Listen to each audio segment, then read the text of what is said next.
थकित को शांति का वचन भाई भगत सिंह के द्वारा। नवंबर 1। हम जानते हैं कि हमारा पुराना मनुष्यत्व उसके साथ क्रूस पर चढ़ाया गया ताकि पाप का शरीर व्यर्थ हो जाए, ताकि हम आगे को पाप के दासत्व में न रहें। रोमियो 6वां अध्याय 6वां पद। हमारे परमेश्वर ने जो कुछ भी किया है वो अनंत मूल्य का है, उसकी मृत्यु का चिरस्थायी प्रभाव है। तो आप यह भी कह सकते हैं, मैं मुझ पर प्रभु यीशु मसीह की मृत्यु की शक्ति का दावा करता हूं। यह विजय का मार्ग है। लेकिन अगर आप अपने आप के पाप को जीतने की कोशिश करते हैं तो आप ऐसा नहीं कर पाएंगे। 2 कोरिन्थियों 4 अध्याय का 10 पद में प्रेरित पौलुस कहता है, हम यीशु की मृत्यु को अपनी देह में हर समय लिए फिरते हैं कि यीशु का जीवन भी हमारी देह में प्रकट हो। यह आपका अनुभव होना चाहिए। शायद पिछले कुछ समय से आप अपनी इच्छा शक्ति से पाप पर विजय प्राप्त करने की कोशिश कर रहे हैं, लेकिन आप जल्दी ही सीखेंगे कि यह सफल नहीं होता है। तब आप खरे मन से प्रार्थना कर सकते हैं, अब प्रभु यीशु, क्या आप कृपया अपनी रीति का उपयोग करेंगे? अपनी मृत्यु की शक्ति मुझ में डालो और मेरी सभी इच्छाओं और दुर्बलताओं के लिए मरने में मेरी सहायता करो, जो आपको और मुझे भी बहुत घृणा का विषय है। यही एकमात्र उपाय है। यह मत सोचो कि तुम एक दिन में परिपूर्ण हो जाओगे। वास्तव में कोई भी व्यक्ति पूर्ण नहीं होता है। जब तक हम इस शरीर में हैं तब तक हमें कोई न कोई कमजोरी या दुर्बलता होती ही रहती है।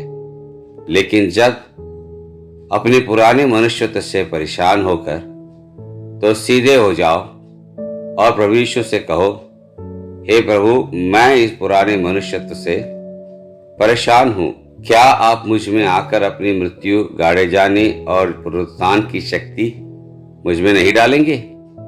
यही हमारा एकमात्र हथियार है। प्रभु यीशु हमारे पापों को क्षमा करने और हमारे पापों को हमेशा के लिए उसकी दृष्टि से ओझल करने के लिए मर गए। हम इस आध्यात्मिक सत्य को कुलुसियों 2 अध्याय 12 पद में और रोमियो 6वां अध्याय 4 पद में पाते हैं। शैतान हमें हतोत्साहित करने के लिए हमारे पिछले पापों को खोदता है, खासकर जब हमारा विश्वास डगमगा रहा हो या जब हम मुसीबत में हो। वह हमसे कहेगा, हाँ, प्रभु यीशु मसीह तुम्हें क्षमा करने के लिए मरा, लेकिन क्या आपको यकीन है कि उसने आपके सभी पापों को माफ कर दिया है? उस पाप के बारे में क्या आपको नहीं लगता कि अब आपको इसके लिए दंडित किया जा रहा है? ऐसे समयों में दुष्ट की ओर ध्यान न देना, परंतु अपने मन में विश्वास करो कि तुम्हारे सब पाप क्षमा हुए और सबके साथ सदा के लिए गाड़े गए। इसलिए हम निश्चित हो सकते हैं कि परमेश्वर हमारे पापों को फिर कभी ना देखेगा। आपको शत्रु को यह कहकर डांटना है कि है शैतान, मेरे पीछे हो ले। लिखा है, मैं वही हूं जो अपने नाम के निमित्त तेरे अपराधों को मिटा देता हूं और तेरे पापों को स्मरण न करूंगा। यशायाह 43 का 25 पद। हाँ, जब परमेश्वर क्षमा करता है तो हमें सदा के लिए क्षमा करता है।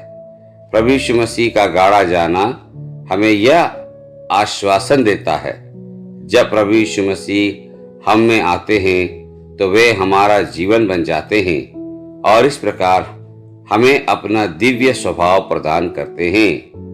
उनका प्रेम, धार्मिकता, शांति, आनंद, शक्ति, ज्ञान और पवित्रता आपके पापों को क्षमा करने और उन्हें दफनाने के लिए और आपको उनके दिव्य स्वभाव का सहभागी बनाने के लिए प्रतिदिन उसका धन्यवाद करें।